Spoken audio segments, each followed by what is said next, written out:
What's up, Fragrant World? Welcome back to another Stay Fresh production. My name is Justin Copeland. On this channel, Stay Fresh Productions, we talk about everything related to fragrances. If you have any interest in that kind of content, you're in the right place. Make sure you hit that subscribe button.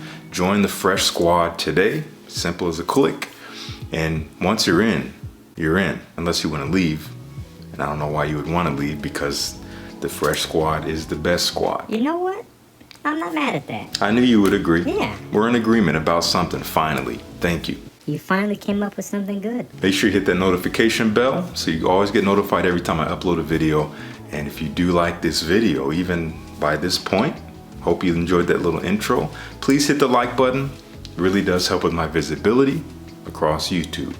Thanks so much in advance. All right, today is the second of 4 videos regarding the springtime. Springtime fragrances, one of my favorite times of the year under the fall. The transition seasons are my favorites. I love the moderate times of the year where you can get away with the fresher scents or the cooler scents, depending on the occasion, depending on the time of day. Much more versatility to work with here. So I have 10 fragrances. I'm trying to switch it up. I think I have some fresh picks here, some stuff that not a lot of people are talking about, and I want to bring attention to some lesser discussed fragrances. So hope you enjoy. We're going to dive right into this list. Here at number 10, this is a great scent to wear at night. For nights out in the springtime when there is a little bit of a chill in the air, you want something that has some legs, that is going to have a sweeter element to it, but it still has a freshness, especially if you're going to be indoors and it's, might be climate controlled indoors, might be a little bit warmer. So this is a great one for that. We're talking about Versace Eros Flame. It smells similar to the original Versace Eros. You have that very aromatic, sweet vanilla, kind of sexy, almost bubblegum-like scent to it. But they added a little bit more character to it. You got more citruses in here. Mandarin orange is pretty heavy. It is still quite spicy with some black pepper. Again, aromatic. You have some geranium in here. You even have a little bit of herbaceous rosemary. But it mostly comes off as still quite sweet, a little bit rich, very sensual. But it does have a nice brightness to it that makes it, again, easy to shine in the warm. It's number 10 because it's not my favorite scent on this list, but still a solid one, and still one that you can pick up for not too much money, especially at the discounters. I will have links down below. But this is Versace Eros Flame, our 10th pick on the spring designers list. Here at number 9, not the most spectacular fragrance in regards to a profile that is very provocative, that is very unique, but simply smells great. It performs well, and I think it has a nice versatile scent profile that, again, can work in the warmth and the cooler weather, which is what we deal with in the spring. And this is Coach Platinum. So this is quite fresh, lots of ambroxan in here. Get this kind of metallic, almost shower gel like freshness mixed with some spice. I think there's black pepper.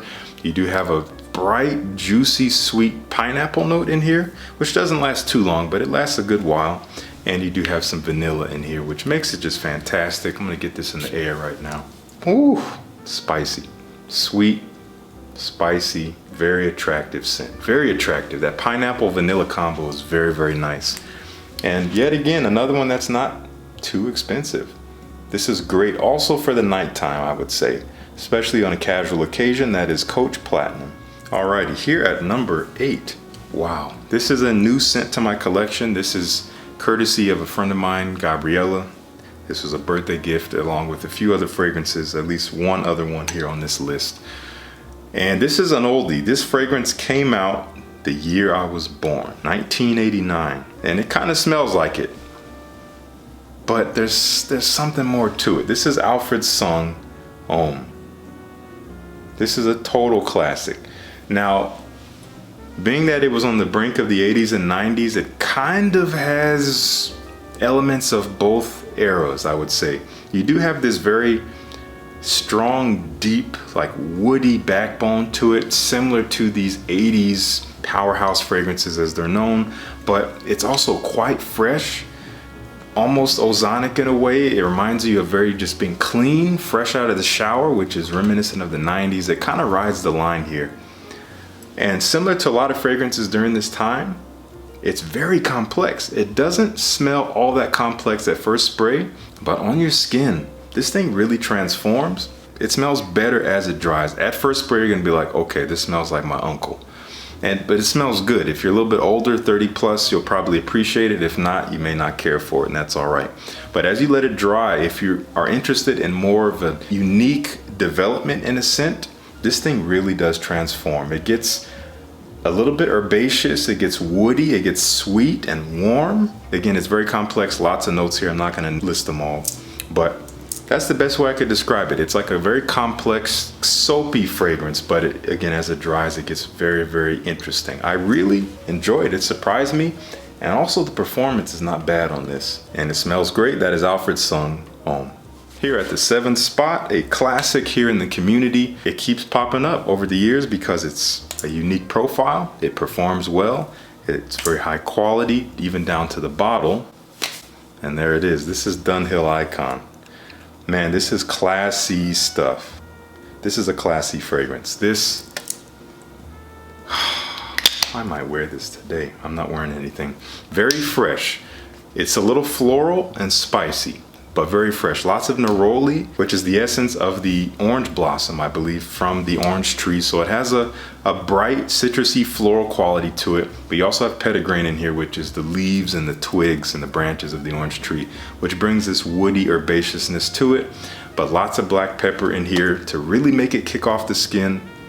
It's a little soapy and mostly woody. Citrus, woody, a little floral, spicy. Lasts a long time, very elegant stuff. This is a great daytime scent. Even when it's a little chilly during the day, this has some oomph to it. It's an eau de parfum. It will last on the skin. It will push off the skin. It will be noticed. And it just comes off as very daytime elegant. Wouldn't wear this in anything less than a collared shirt. That is Dunhill Icon. I really dig this stuff. Total classic.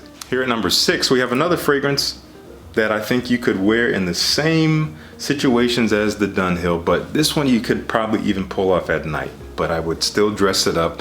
It does have a bit of a vintage profile to it, even though it came out in 2012. It is based on a profile that came out in the 1960s. It's just a beefed up version of it. We're talking about Dior Eau Sauvage. Very elegant, very classy, smells a little old world, even more so than the Alfred song, believe it or not. This is the 2017 reformulation of this fragrance. Again, originally came out 2012. The bottle looked like this, a little bit different. They subbed out some of the notes. I think that one used to have myrrh in it. They subbed it for elemi resin. So it still has a balsamic quality to it, a bit of a sweetness to it, but it's a little brighter, perhaps a little bit more approachable than the other one, which is a beast, very rich, woody, very elegant stuff. Also, unfortunately, discontinued. This is very similar to that, perhaps again, just a little bit modernized in a way, but still carries a very elegant, kind of classy, gentleman kind of smell to it. Not for everyone, but if you like to smell classy, this is a good one, especially for the spring. That is Dior Eau Sauvage Parfum 2017. Okay, this is unprofessional, but I'm in my bathroom. I meant to include the giveaway winners in this video. So the giveaway winners for the Precious Liquids giveaway, we got 3 sample packs to give away. Future Justin and I actually already talked about it, so he's not gonna butt in here because we talked about it behind the scenes. I didn't get a chance to pick the winners, but he's gonna do it. So here it is.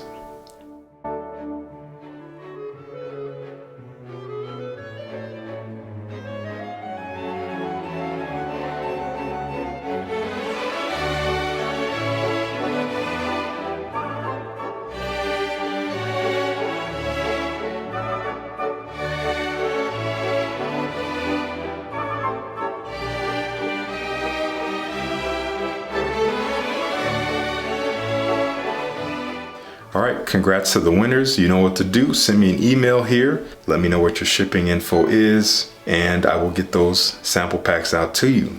Congratulations. The rest of you, don't forget, I still have a discount code. Use my name, Justin. Simple as that. You can get $10 off a bottle. They got some stuff that's easy to wear and actually have good performance, that are fresh for the warmer weather coming up here. So check them out, link in the description. Okay, we're into the top 5. This is a new scent to me. This was also a gift from my friend Gabriella. Thank you so much. I've been slacking on this fragrance for years. I'm finally happy to have a bottle because this is a total classic. This came out in 2000. It might be based on an older version. Wow, this is, if you like vetiver, Guerlain Vetiver, you gotta like vetiver. Very woody, but still fresh. Maybe a little bit smoky, but not by much. Woody, fresh, almost cooling in a way. You also have lots of citruses up top, bergamot and lemon and things like that. It dries into a little bit of a floral heart, so it actually gets a little bit rounded around the edges, a little smooth. Might even be some orris in there, which makes it almost a touch creamy, which is really nice. And in the base, it just kind of dries to the most grounding base you would find in a fragrance. A great combination of things like leather, more vetiver. You got some tonka bean and amber to make it a little bit sweet and warm. Apparently there's civet in here, an animalic note. Don't really get much of that. Maybe it's in there for just a touch of sexiness, but man, this is classy stuff. Definitely something I'd wear daytime elegant for sure. Maybe in a shirt like this. When you want to smell fresh and clean, but with a sophistication, with a little bit of an elevation. If you want to smell a little bit older, doesn't smell dated, but does not smell like a teenager. I'll just tell you that. That is Vetiver from Guerlain. All right, at number 4, this stuff is fantastic. We're talking about L'Envol from Cartier. L'Envol de Cartier, this is the Eau de Parfum. The Eau de Toilette I have not tried. I know a lot of you have reached out and said, have you tried it? It's fresher, it's lighter, maybe great for the warmer weather. I'll try it at some point, but I am more than happy with the Eau de Parfum, which actually still has a bit of freshness to it. That violet leaf note in here kind of brings this fresh, aqueous, metallic green nature, so it does have an openness to it, a transparency, but it is quite thick and rich with lots of honey. As per the color, I mean, look at this. It looks like a jar of honey. It's really gorgeous. You also get a bit of woody vetiver in here.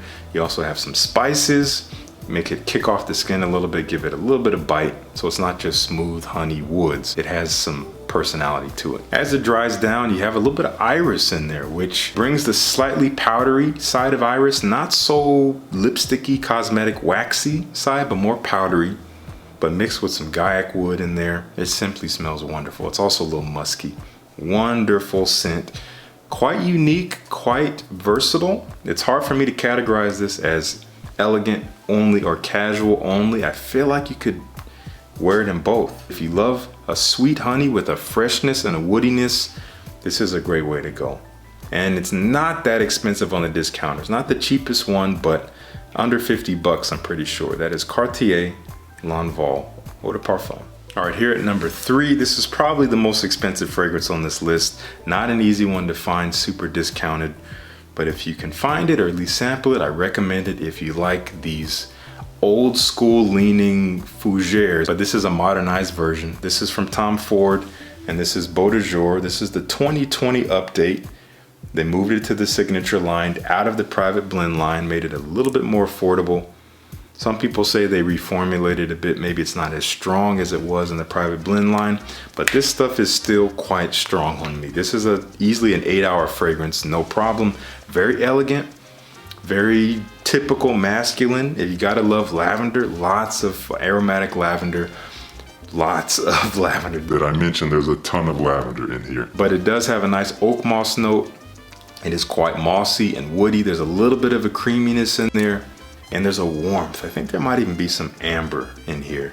Gives it a nice sweet warmth as it dries on the skin, and it sticks to the skin for a long time. Does it smell a little dated? Yes. But there's something about it that is a little bit more up to date when you smell it. It is Tom Ford. It is the best of both worlds, old and new. I definitely recommend checking this out. Maybe getting a decant. Decant X probably has it. I will link it down below. You can use my code STAYFRESH17, get you a discount. Sample Tom Ford Beau de Jour. I hear a lot of ladies like to wear this one too, which is interesting. So ladies, don't be afraid of it. If you like a bolder, stronger scent, this is one to check out. Here at number 2, from Dior, a total classic, timeless scent, game-changing scent. And unfortunately, it's been overshadowed, or at least they're trying to overshadow it with its newer version, which came out last year. But I'm talking about the original Dior Homme. This is the 2011 formulation. The 2020 version is totally different.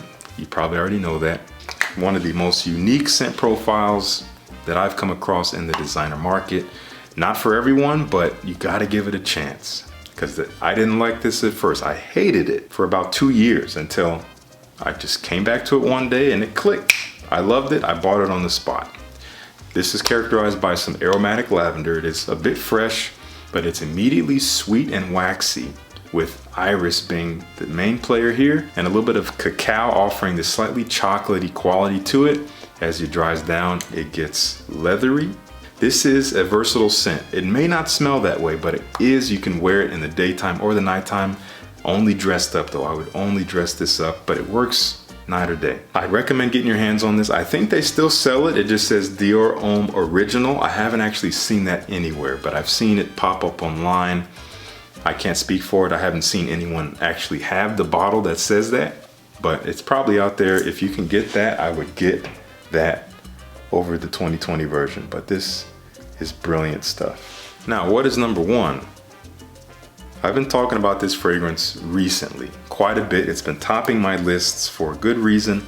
And now that we're into the springtime, this is the perfect time to wear this. This is something I would generally wear in a more elegant situation. It seems a lot of my fragrances are for that occasion. Definitely more elegant, but I'll say this, it shines in the more elegant situations. It's really gonna have its full potential when you're dressed up, but it will do just fine casually. This is characterized by rose. So guys who are afraid of rose, just don't be afraid of rose. Check this out. This is unlike most rose scents you'll probably imagine or smell. This is from Cartier, Declaration d'un Soir. As per the name, it is intended for the evening time. D'un soir, which means of the evening. And I think it does shine as an evening scent. It's characterized by fresh, spicy, woody rose. Lots of rose, but again, it's very fresh. It's not jammy or too floral. It has an openness to it, but it has quite a bit of a spice. And again, it is quite woody as it dries. A touch of sweetness in there, but not too much. It seems it's a very natural sweetness. Definitely something I would dress up in all black at night. For those of you guys that are afraid of rose being too feminine, if you dress it up in all black, you actually make it more masculine, so to speak. You overcompensate, and all of a sudden it balances out and it actually works with you. Now, you know me, I don't really care. I don't really worry about what notes are in it. Like, oh, that's a feminine note, that's a masculine note. There's no such thing, because we cannot gender ingredients. They come from nature. We didn't create them. I've talked about this many times, but don't be afraid of this one. And it's not that expensive. A little bit underrated, I think, but those who smell it seem to really dig it. Cartier Declaration d'un Soir, worth checking out this spring. All right, that's it. We're done. That is the designer list for the springtime for this year, 2021. I have a couple more lists coming. We're gonna do another niche list because I got so much more niche I want to show you. And I got a cheapie list coming as well. So if you want to see that stuff, leave me a like on this video to show me you like this kind of content for the springtime, and I will bring you more. Once again, please join the Fresh Squad. Simple as subscribing. If you want to support me to continue to do this, to make these videos pretty much every other day and have the time and energy and to be able to afford my bills while I do it, you can join me down on Patreon. Join the Fresh Fam down there, a much more intimate community where you do support me, and in return you get some exclusive content and access to my life and to my time. If that sounds interesting to you, then the link is down below. Thank you so much for tuning in. Peace. I'll see you in the next one.